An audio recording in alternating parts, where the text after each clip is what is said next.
Ladies and gentlemen, thank you so much for coming. I was a little bit afraid when you trained early that you may not come, but I'm delighted that you are here with us.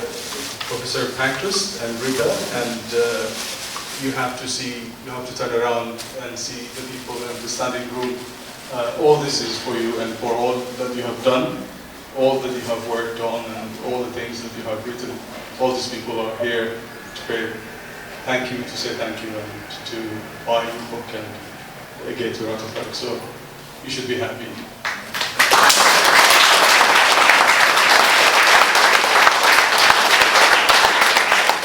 My name is Elias Odumu. I'm the founder of Sahai Publishers. We're based in Los Angeles at the Marymount Institute at Loyola Marymount University.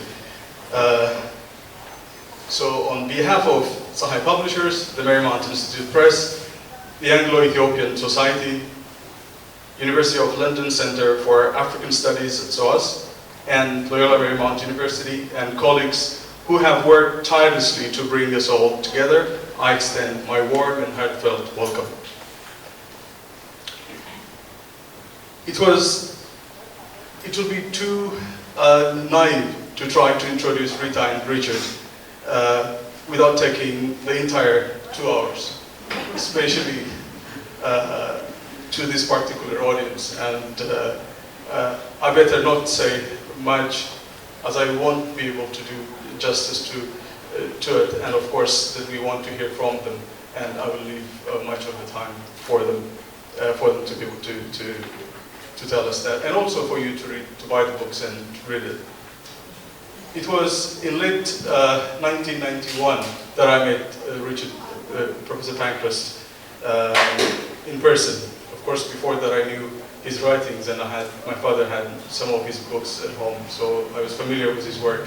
But because Alula was my friend, he introduced me to the family since I have been a part of extended family. The following year, I was one of the few people in Addis who joined Richard Pankhurst, Rita Pankhurst, and Michael Surgeon, who I'm very happy that he's here. And we formed Ethiopian Heritage Trust. It was a kind of spin-off of the National Trust here, that we formed an organization. I was the youngest member of the institution. We formed an organization to preserve historical lands and natural beauty sites. And we have done a lot, and I think Rita and I was in a committee who was responsible to preserve the Ntoto natural beauty land, and which is now growing tremendously. And that particular moment changed my life to become who I am today and to do the things that I do today. And for that, and for many other things, I'm grateful to the Pankhurst family. This year, Sahai Publishers celebrates its 15th anniversary since I published my first book. In the last 15 years, we published over 70 books, and over 10 of them are Rita Pankhurst writings, some of them that he edited, some of them that he compiled. And 10 years ago, I was privileged enough to publish a very important book in his life, which is the story of his mother, Sylvia Pankhurst, consul for Ethiopia, which I was privileged to publish. And now, Ethiopian Reminiscences, early days, that for me to publish, this is the most important book that he wrote, I believe, even though that many of the Ethiopian books that he wrote are very important for many Ethiopians and people who study Ethiopia. And I think this is very personal. And that personal story is not Richard Pankhurst and Rita Pankhurst's story, it's Ethiopian story. And it is the human story that I think everyone should read and be a part of that. So, in short, for me, this is a special day. A day that I would like to say thank you.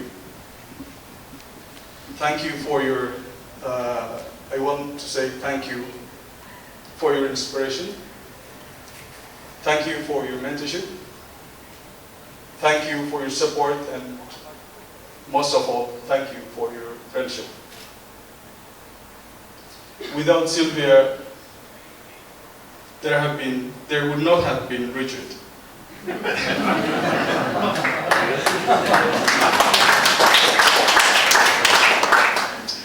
Without his invitation, without Richard's invitation, Rita would not have joined them in Addis. Without the two, there would not have been a book launch.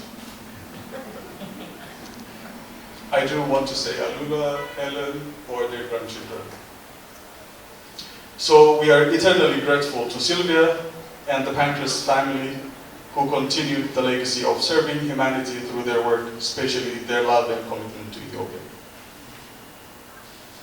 Before I ask Anne to come to speak, I just wanted to say this is a special occasion, so I wanted to say some thank yous.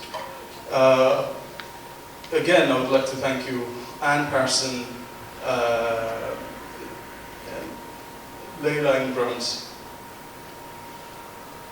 co-author of Ethiopian Engraved and member of the society, Metasevia Katsala, host of the Menalesh Meti, Ethiopian satellite from Ethiopian Satellite TV, John Mellers, treasurer of the society, for organizing this wonderful event, and I'm personally grateful to all of you. I would like to use this opportunity to acknowledge and say thank you to two of my colleagues from Loyola Marymount University who are here with us tonight via Oxford.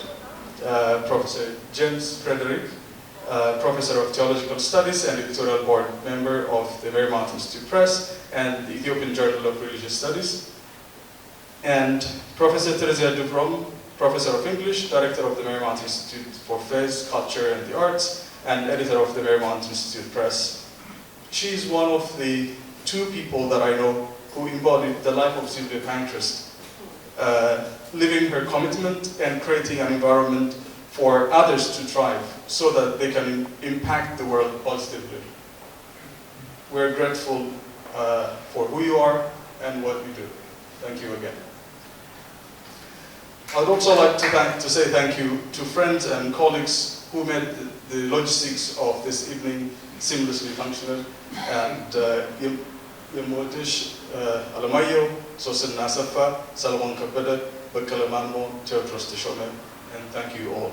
And now I will invite Anne to the stage. Thank you so much. Good evening, ladies and gentlemen.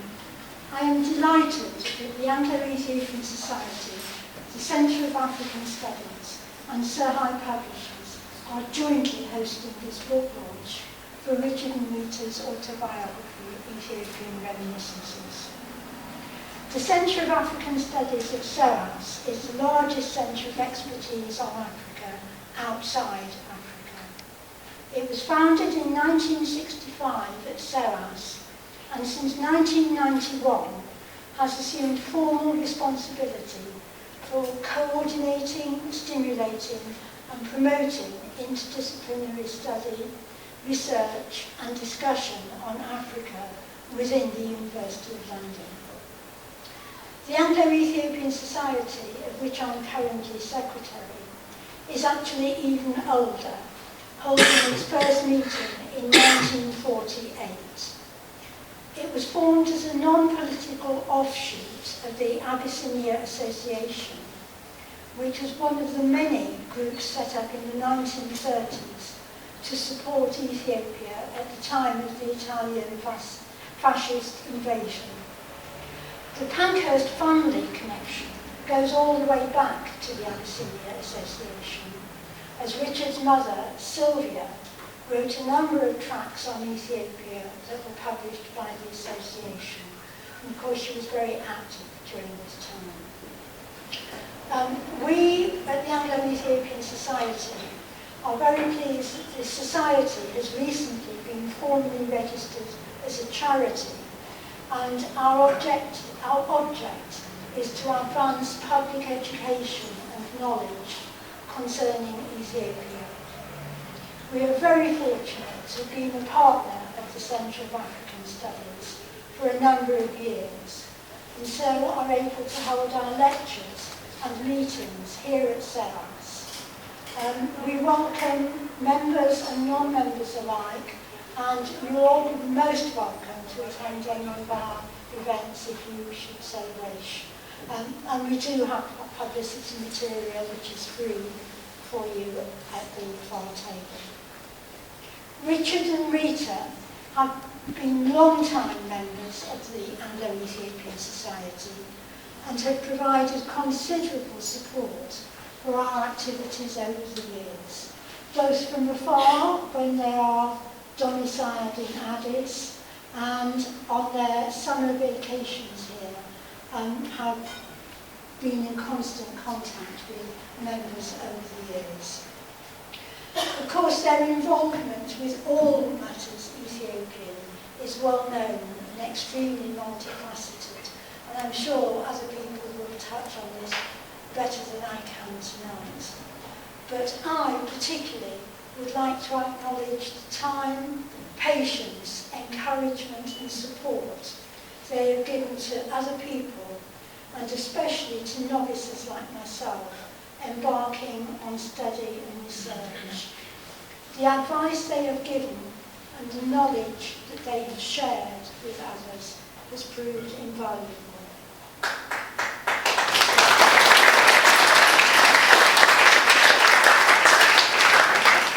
So, finally, thank you, Richard, thank you, Rita. May I wish you and all your friends gathered here tonight a very happy evening.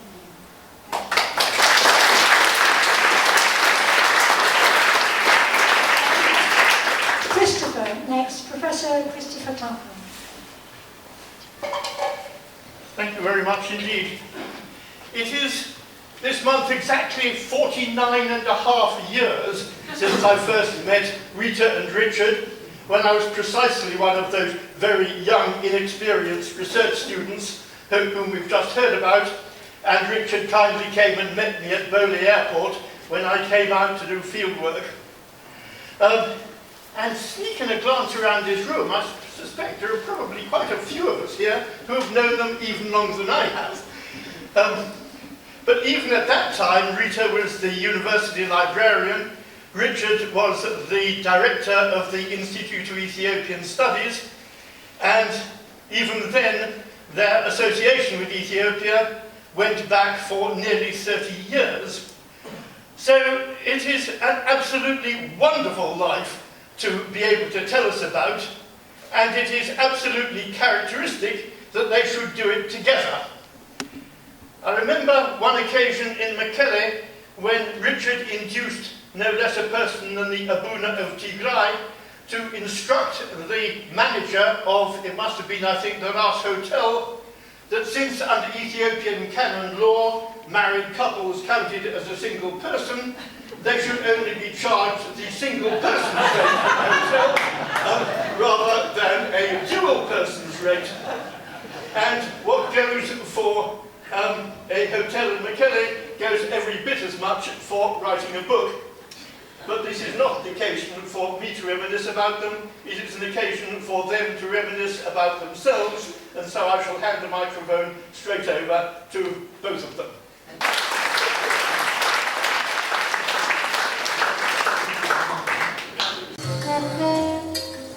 Rita Pankhurst, I've written at Taraban. I was until recently in the Institute of Studies at Stanford University.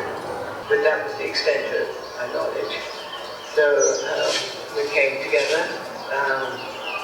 I came a few months after Richard and his mother, and we lived as a threesome very happily in this house until she died in 1960. During the day, we left Ethiopia. We didn't have to, but we, for various reasons, Richard, because he was afraid that the lycée would close. At that time there was a drive to stop private education. And I wanted the children to be able to live outside Ethiopia if they found that they had to.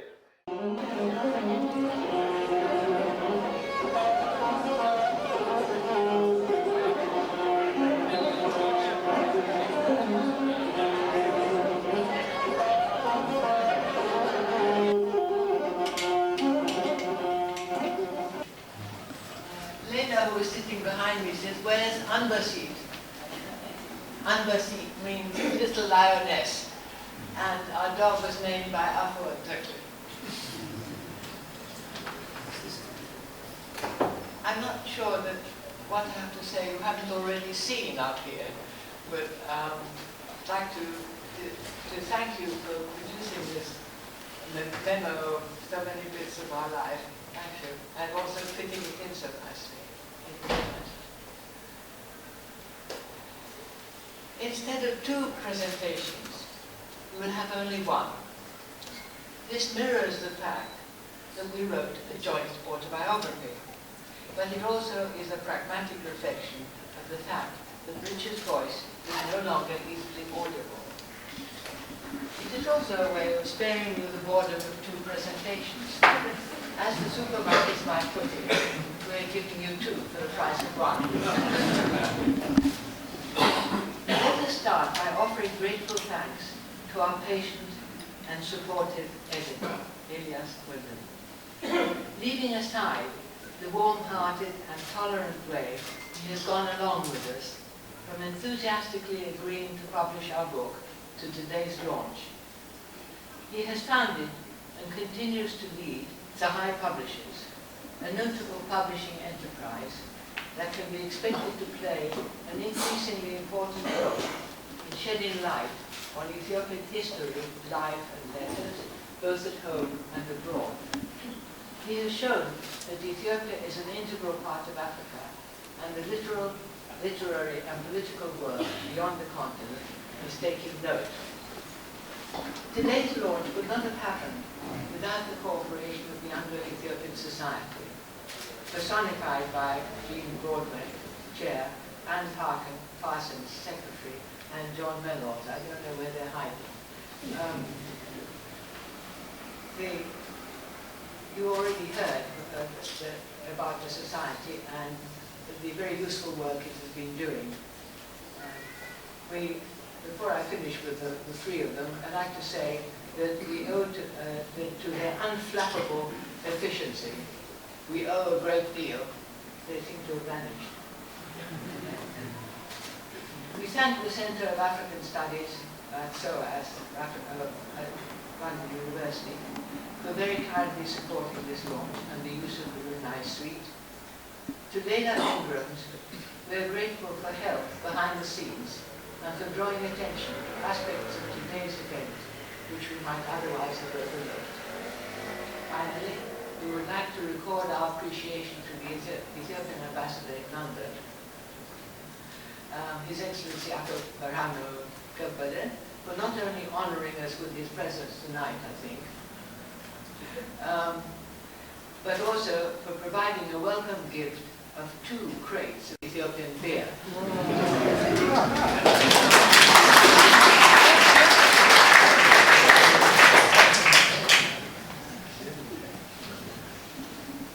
Biography has been described as the bricks out of which history is built. So we undertook some bricklaying.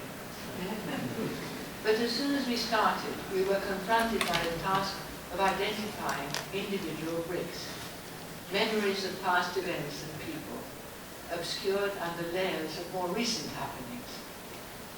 We realized that we needed to embark on a difficult selection process. What is important and what isn't, and why? How could we stay true to our memories? How could we make sure, as we were building, that we always had in mind that most delicate of flowers, veritas, truth, that the first part of our work is not joined at all. It starts with 2 separate lives, although they almost came together, as was reported earlier, when we were still very young, in 1934, when Richard went to Romania. You've heard about that. Now, what you perhaps didn't hear was that whilst Richard was there with his mother at Constanza, Rita and her family were at the same time on holiday at Ethiopia, along the Black Sea coast, not many miles away. It was not until some 20 years later that we actually met. Though we started the joint autobiography with our separate lives, most of the book is dedicated to the first 6 years of our lives together in Ethiopia, 1956 to 1962. I'm sorry if any of you are disappointed that this doesn't cover our lives. I'm afraid it only covers a rather small section of it. Coming back to the benefits of the joint autobiography, we found it an opportunity to sit down quietly for sustained periods of time, reflecting on the past together, reviving experiences and friendships which tend to recede over time. In 2 long lives, the shared moments regain their freshness. It is like reliving them, making acquaintance all over again, and understanding in hindsight their significance. Much of our lives have been dedicated to academic research and books on or for Ethiopia. In Richard's case, uncovering sources of information on Ethiopian history, and in Rita's, building up libraries in the country. There's a seriousness and purpose in these endeavors which underlie the joint autobiography. However, what we found was that what interested us most in remembering the people in our lives were often the funny parts, the quirks in their character. We would like to end with one example of this. It is, I think I got the wrong, I got 2 examples. Well, since I've mentioned it, I suppose I better give you the 2. But I'll turn them round. Oh no, you only just turned them round, you didn't cut them to 1. Good. So we'd like to end with 2 examples of this. The first is the experience of Mengistu Lemma, the great poet and playwright, who, alas, died much too soon. Of Mengistu Lemma, who's our second best man, also in the cover of our book, in a sanatorium in Ascot, England, in the late 1940s. What happened? Mengistu was in this sanatorium, and it was a rather isolated place, and he was quite a witty and lively person. So he used to entertain himself and the nurses with stories, and managed to pass the time in a good manner. The nurses had never seen a black African, an African on his back, and they were very curious about him. So one of these days they plucked up courage and went up to him and said, Mr. Lemma, what is your religion? I'm a Muslim, he says. Actually, he was a Christian and his father was a learned priest. Oh, you're a Muslim.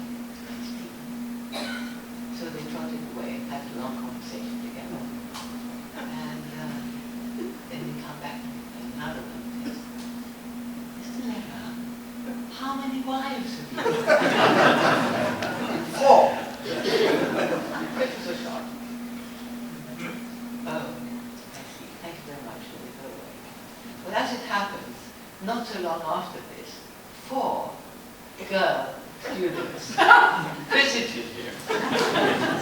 Mr. Lemma, your wives have come. Very suggestive. Which one do you want to see first? Number 1. Blue, of course, who was there. So, of course, these girls came up in turn and kissed him, as in Ethiopia we all do. The men and the women kissed him. Well, of course, that did it. So, as far as those women were concerned, was to have 4 wives and was a Muslim. So that's story number 1. Now, the second is the story that the Jazmach Zodi Gabriselasi, who very sadly also left us. And we used to call it the umbrella story. He was a wonderful storyteller. He was a marvelous man and had so many gifts and was really very nice. But what we're talking about now in the sense that that's what we remember. We remember him telling us the umbrella story. Now, what's the umbrella story? A man comes to a town on business, not near his home, and books in at a hotel for the night. And the next morning he goes about his business. About halfway through the day, he remembers that he left his umbrella in the hotel. So he goes back, and the people at reception say, well, there's a young couple there, and they're on their honeymoon, so we don't think you could really disturb them. Now, he wasn't going to stay another day just for that reason. So he goes upstairs, and he comes to the door, he hears, your forehead is mine, your eyes are mine, your nose is mine, your lips are mine. The man at the door gets really angry by this time. Opens the door widely. When you come to the umbrella, it's mine.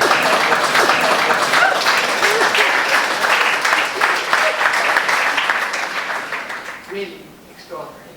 I might add that it was billed as being from 6:30 to 8:30. And at 6:30, there were a lot of people here. Now, this is unusual for people in England. But for Ethiopians to arrive before the time, instead of an hour or 2 later,